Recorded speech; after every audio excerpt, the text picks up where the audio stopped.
विपक्ष के लोग बीजेपी और पीएम मोदी की ताकत समझ गए हैं, इसलिए वो काम की राजनीति करने की बजाय वोट बैंक की राजनीति करते हैं, लेकिन हर बार वो एक्सपोज हो जाते हैं। लेकिन पीएम मोदी बिना रुके बिना थके देश सेवा में लगे हुए हैं। अब गूगल के सीईओ सुंदर पिचाई ने मंगलवार को पीएम मोदी से मुलाकात कर भारत में कंपनी के सबसे बड़े निवेश की घोषणा की है। गूगल अब आंध्र प्रदेश के विशाखापत्तनम शहर में एक विशाल एआई यानी आर्टिफिशियल इंटेलिजेंस हब बनाएगा। ये प्रोजेक्ट अमेरिका के बाहर गूगल का सबसे बड़ा एआई हब होगा। कंपनी ने कहा है कि वो अगले 5 सालों में भारत में $15 बिलियन यानी लगभग 1.25 लाख करोड़ का निवेश करेगा। मतलब पीएम मोदी हर वक्त इस काम में लगे हुए हैं कि कैसे देश आर्थिक तौर पर विकास करे और भारत का डंका दुनिया में बजे। वहीं गूगल के इस घोषणा के बाद भारत में काफी रोजगार बढ़ेंगे। लेकिन दूसरी तरफ विपक्ष के लोग वोट बैंक की राजनीति करने के लिए तुष्टीकरण की सारी हदें पार कर देना चाहते हैं। दरअसल अखिलेश यादव की समाजवादी पार्टी ने चुनाव आयोग के नए आदेश पर ऐतराज जताया है, जिसमें बुर्के वाली महिलाओं की पहचान के लिए प्रत्येक पोलिंग स्टेशन पर आंगनवाड़ी कार्यकर्ताओं की तैनाती की बात कही गई है। अखिलेश यादव की पार्टी सपा ने कहा है कि ये नियम गाइडलाइंस के खिलाफ है और एक खास वर्ग की महिलाओं को टारगेट करने के लिए बनाया गया है। दर्शकों, समाजवादी पार्टी और विपक्ष के लोग इस फैसले का विरोध कर रहे हैं, लेकिन आप दर्शक अगर चुनाव आयोग के इस फैसले से खुश हैं तो कमेंट में यस और ईसीआई जरूर लिखिए, ताकि विपक्ष को साफ संदेश जाए कि देश के लोग चुनाव आयोग के साथ हैं। इस खबर में आगे आपको बताएंगे सब कुछ डिटेल में, तो बने रहिए हमारे साथ अंत तक और देखिए हमारी ये खास रिपोर्ट। साथ ही आप दर्शकों से विनम्र निवेदन है कि अगर अब तक आपने चैनल को सब्सक्राइब नहीं किया है तो अभी कर लीजिए। दर्शकों, भारत निर्वाचन आयोग ने बिहार विधानसभा चुनाव और केंद्र शासित प्रदेश जम्मू कश्मीर समेत 7 राज्यों के 8 विधानसभा उपचुनाव के लिए बड़ा कदम उठाया है। चुनाव आयोग ने राजनीतिक दलों और उम्मीदवारों को निर्देश जारी किए हैं कि सोशल मीडिया या किसी भी इलेक्ट्रॉनिक माध्यम पर मीडिया प्रमाण एवं निगरानी समिति से पूर्व प्रमाणित किए बिना राजनीतिक विज्ञापन नहीं पोस्ट करेंगे। ये नियम चुनाव प्रचार के पारदर्शी संचालन को सुनिश्चित करने के लिए लागू किया गया है। जिला और राज्य स्तर पर एमसीएमसी का गठन किया गया है, जो न केवल विज्ञापनों की निगरानी करेगी बल्कि पेड न्यूज के मामलों पर भी नजर रखेगी। दर्शकों, विपक्ष के लिए लगातार बुरी खबर आ रही है। सुप्रीम कोर्ट से विपक्ष और उसके समर्थकों को लगातार झटका लग रहा है।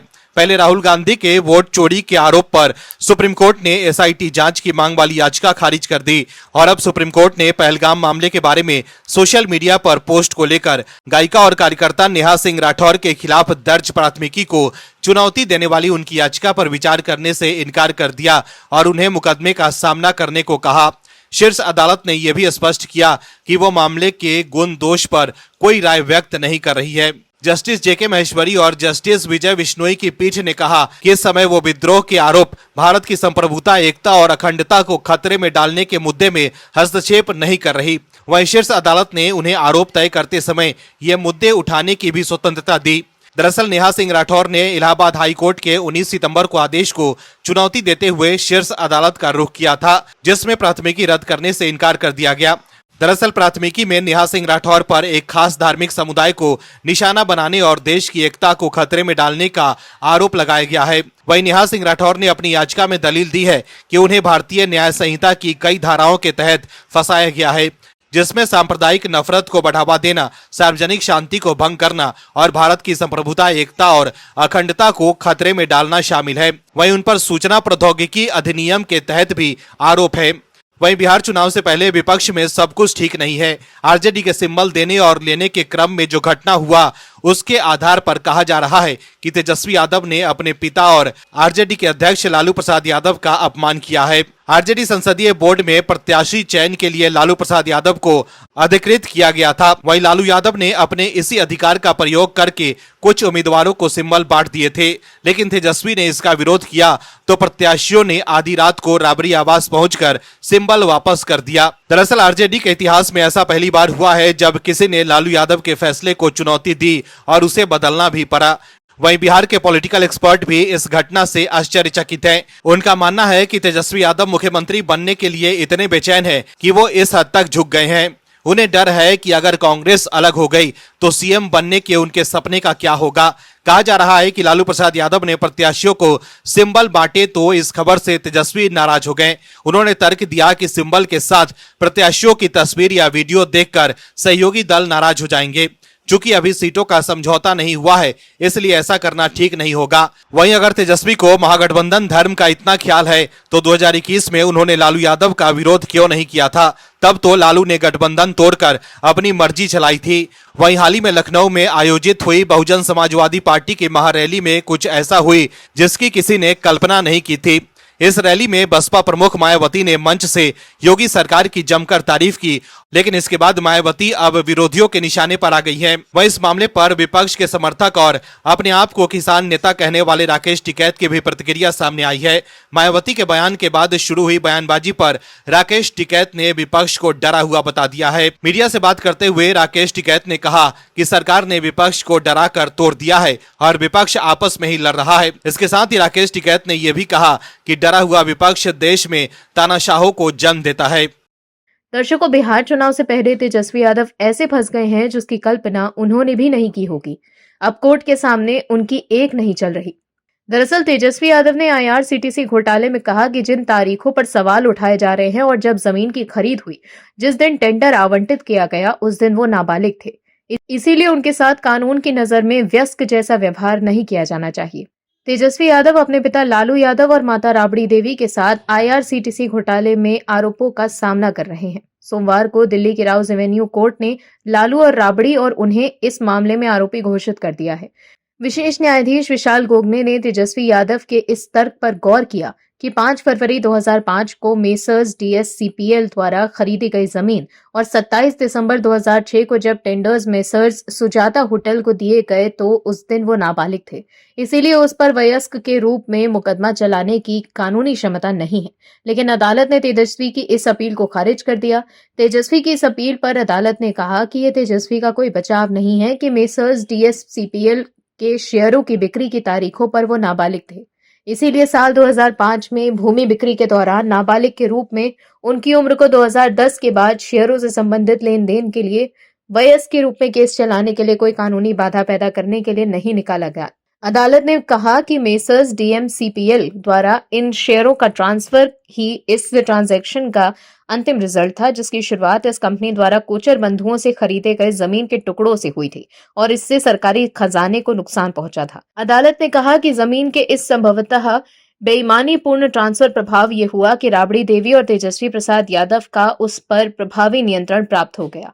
वहीं कोर्ट की इस कार्रवाई से घबराए तेजस्वी यादव तिलमिला भी गए और अब उन्हें अपनी हार साफ दिखने लगी है, जिसके बाद तेजस्वी बयान दे रहे हैं कि 1 महीना पहले बिहार आकर केंद्रीय गृह मंत्री अमित शाह ने उन्हें धमकी दी थी कि उन्हें चुनाव लड़ने लायक नहीं छोड़ा जाएगा।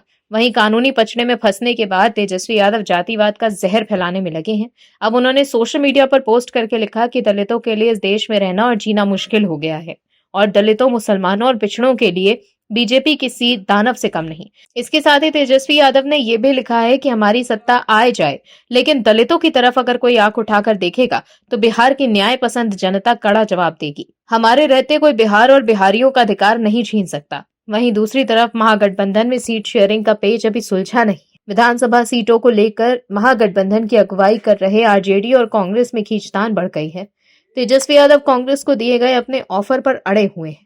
वहीं राहुल गांधी ने बिहार कांग्रेस के नेताओं से कड़े मोलभाव का निर्देश दिया है। दोनों दलों के शीर्ष नेताओं की दिल्ली में महत्वपूर्ण बैठक भी बेनतीजा रही। कांग्रेस के नेता लगातार खुलासा कर पार्टी की पोल खोल रहे हैं।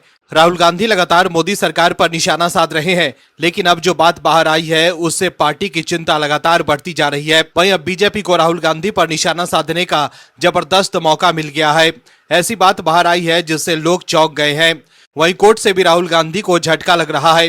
दरअसल हाल ही में राहुल गांधी ने बिहार में वोटर अधिकार यात्रा निकाली थी, लेकिन उस यात्रा को लेकर तब काफी बवाल हुआ था जब राहुल गांधी की यात्रा के दौरान मंच से पीएम मोदी की मां को लेकर अपशब्द कहे गए थे।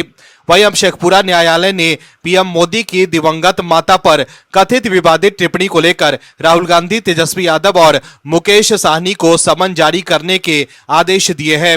ये आदेश बीजेपी नेता हरिलाल सिंह द्वारा दायर परिवाद पर मुख्य न्यायिक दंडाधिकारी विभा रानी ने दिया। जिले के स्थानीय न्यायालय ने पीएम मोदी की स्वर्गीय माता पर कथित विवादित टिप्पणी को लेकर राहुल गांधी, तेजस्वी यादव और मुकेश साहनी के खिलाफ समन जारी करने का आदेश पारित किया है। ये मामला राहुल गांधी की वोटर अधिकार यात्रा के दौरान का है। जब महागठबंधन के मंच से पीएम मोदी पर अभद्र टिप्पणी की गई थी। हालांकि तब बड़े नेता मंच पर नहीं थे। वहीं दूसरी तरफ पी चिदम्बरम और मणिशंकर अय्यर के बयान से कांग्रेस बैकफुट पर आ गई है, क्योंकि कांग्रेस के नेता ने सेना पर सवाल उठा दिए हैं। दर्शकों, कांग्रेस के नेताओं की आदत है कि वो अपनी गलती का ठीकरा दूसरों पर फोड़ देते हैं। चुनाव में हार होती है तो ईवीएम और चुनाव आयोग पर सवाल उठा देते हैं। ऐसे में अब कांग्रेस के वरिष्ठ नेता मणिशंकर अय्यर ने राजीव गांधी सरकार की श्रीलंका नीति की नाकामी का ठीकरा इंटेलिजेंस एजेंसियों और सेना पर फोड़ दिया है। अय्यर का कहना है कि राजीव गांधी तो अपने मिशन पर डटे रहे, जिससे वे भारत की अखंडता के लिए जरूरी मानते थे, लेकिन खुफिया विभाग और सेना ने उन्हें निराश कर दिया। अय्यर का कहना है कि भारत के अंदर राजीव गांधी की नीति सफल साबित हुई, लेकिन आरोप लगाया कि मौजूदा सरकार के कार्यकाल में विभिन्न मोर्चों पर भयानक स्थिति बन गई है। वहीं पूर्व गृह मंत्री पी चिदम्बरम ने कहा था कि ऑपरेशन ब्लू स्टार के लिए केवल इंदिरा गांधी को दोषी ठहराना सही नहीं है, क्योंकि उस कार्रवाई में सेना, पुलिस और प्रशासनिक अधिकारी भी शामिल थे। मतलब कांग्रेस के नेता अपने नाकामियों का ठीकरा सेना और पुलिस अधिकारियों और इंटेलिजेंस पर फोड़ रहे हैं, लेकिन देश के लोग सब जानते हैं कि असलियत क्या है। कैसे सत्ता के लिए इंदिरा गांधी ने इस देश पर आपातकाल थोप दिया था, और आज राहुल गांधी जो विदेश जाकर भारत के महान लोकतंत्र पर सवाल उठाते हैं, लेकिन देश में आपातकाल किसने लागू की थी, ये सब जानते हैं। पीएम मोदी के सामने राहुल गांधी कभी भी टिक नहीं पा रहे, जिससे चुनाव में उनकी पार्टी की करारी हार हो रही है।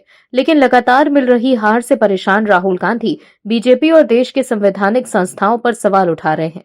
लेकिन अब कांग्रेस के नेता ही बीजेपी में जाकर बड़ा खेला कर रहे हैं, जिससे सब कुछ साफ हो गया है कि राहुल गांधी के आरोपों में कितना दम है। वहीं सुप्रीम कोर्ट और देश के अलग अलग अदालतों से भी राहुल गांधी को तगड़ा झटका लगा है। लेकिन अब बिहार में चुनाव से पहले बड़ा खेला हो गया है, उससे भी देश के सामने राहुल गांधी और विपक्ष के लोगों के लिए कुछ भी कहना मुश्किल हो गया है। दर्शकों, बिहार में चुनाव से पहले कांग्रेस और आरजेडी में सब कुछ ठीक नहीं है। इस बीच बीजेपी ने अलग ही खेला कर दिया। दरअसल बिहार विधानसभा चुनावों में 2025 में पहले एक बड़ा राजनीतिक उलटफेर सामने आया है। इंडी गठबंधन के दो बागी नेताओं को बीजेपी ने अपनी अपनी पार्टी में शामिल कर लिया। पिछले चुनावों में इन दोनों ही नेताओं ने आरजेडी और कांग्रेस की सीटों से जीत हासिल की थी, लेकिन अब आगामी चुनावों से पहले आरजेडी की संगीता कुमारी और कांग्रेस के सिद्धार्थ गौतम बीजेपी में शामिल हो गए हैं। बिहार बीजेपी के प्रदेश अध्यक्ष ने इन दोनों ही नेताओं को औपचारिक रूप से पार्टी में शामिल किया। पटना में पार्टी मुख्यालय में आयोजित एक कार्यक्रम में दोनों नेताओं को बीजेपी की प्राथमिक सदस्यता दी गई। संगीता कुमारी ने साल 2020 के विधानसभा चुनावों में आरजेडी उम्मीदवार के तौर पर कैमूर जिले की अपनी मोहिनिया विधानसभा सीट से जीत हासिल की थी, जबकि सिद्धार्थ सौरभ पटना जिले की बिक्रम विधानसभा सीट से 2 बार के कांग्रेस विधायक रह चुके हैं। बीजेपी में शामिल होने से पहले दोनों नेताओं ने पिछले हफ्ते अपनी अपनी सीटों से इस्तीफा दे दिया था। इन दोनों ही नेताओं ने फरवरी 2024 में नीतीश कुमार के नेतृत्व वाली सरकार के फ्लोर टेस्ट के दौरान ही विपक्षी गठबंधन के प्रति अपनी असहमति के संकेत दे दिए थे। विपक्षी टिकट पर चुने जाने के बावजूद उन्होंने सत्तारूढ़ एनडीए के पक्ष में मतदान किया था। वहीं बीजेपी में नए चेहरे जुड़ने की प्रक्रिया तेज हो गई है। इसी कड़ी में अब लोक गायिका मैथिली ठाकुर बीजेपी में शामिल हो गई हैं। दर्शकों, कांग्रेस और आरजेडी के विधायक ही पार्टी का साथ छोड़कर बीजेपी का साथ दे रहे हैं, लेकिन हर बार के बाद जब उनकी पार्टी के विधायक ही उनके साथ नहीं है, तो जनता उनका साथ क्या देगी? कांग्रेस और आरजेडी के इन विधायकों को मालूम है कि बिहार में हवा का रुख क्या है, इसीलिए कांग्रेस और आरजेडी के विधायक ने बीजेपी का दामन थाम लिया। ऐसे में राहुल गांधी को वोट चोरी का आरोप लगाने से पहले उन्हें अपने विधायकों को अपने साथ जोड़कर रखने की जरूरत है। वहीं अब सुप्रीम कोर्ट ने भी राहुल गांधी को बड़ा झटका दिया। दरअसल सुप्रीम कोर्ट ने राहुल गांधी के वोट चोरी के आरोपों की जांच के लिए विशेष जांच दल यानी एसआईटी गठन की मांग वाली याचिका को खारिज कर दिया। ये याचिका अधिवक्ता रोहित पांडे ने दायर की थी, जिसमें उन्होंने 2024 के लोकसभा चुनावों में बेंगलुरु सेंट्रल निर्वाचन क्षेत्र में मतदाता सूची में कथित हेरफेर के आरोपों की जांच की मांग की थी। राहुल गांधी ने इन आरोपों को जोर शोर से उठाया था। हालांकि बाद में चुनाव आयोग ने सभी दावों को खारिज कर दिया था। वहीं कांग्रेस के वरिष्ठ नेता पी चिदम्बरम, जो कभी पार्टी के इनर सर्कल में शामिल हुआ करते थे, अब ऐसे बयान दे रहे हैं जो पार्टी की मुश्किलें में डाल सकते हैं। चिदम्बरम ने बता दिया था कि कैसे कांग्रेस ने अमेरिका के सामने सरेंडर कर दिया था, लेकिन अब केंद्र में पीएम मोदी की लीडरशिप में मजबूत सरकार चल रही है, इसीलिए लोग बीजेपी के साथ मजबूती के साथ खड़े हैं। वहीं महागठबंधन के बीच सीटों का बंटवारा अब तक नहीं हो पाया। इसी बीच आरजेडी और कांग्रेस नेताओं ने ट्वीट से सियासी अटकलें तेज हो गई हैं। लोग कयास लगा रहे हैं कि शायद महागठबंधन में सब कुछ ठीक नहीं। दरअसल सोशल मीडिया प्लेटफॉर्म एक्स पर राजद नेता मनोज कुमार झा ने एक दोहा पोस्ट किया, जिसमें उन्होंने लिखा, रहीमन धागा प्रेम का मत तोड़ो छिटकाए, टूटे से फिर ना जुड़े, जुड़े गांठ पड़ जाए। हर अवसर के लिए प्रासंगिक। वहीं मनोज कुमार झा ने इस ट्वीट पर कांग्रेस नेता रागिनी नायक ने भी रिट्वीट किया। उन्होंने लिखा, खुसरो दरिया प्रेम का उल्टी बाकी धार, जो उतरो सो डूब गयो, जो डूब गया सो पार। ठग बंधन को हराने के लिए प्रासंगिक। दोनों नेताओं के ट्वीट से ये कयास लगाए जा रहे हैं कि महागठबंधन में टूट हो सकती है। आप दर्शकों से विनम्र निवेदन है कि चैनल को सब्सक्राइब जरूर करें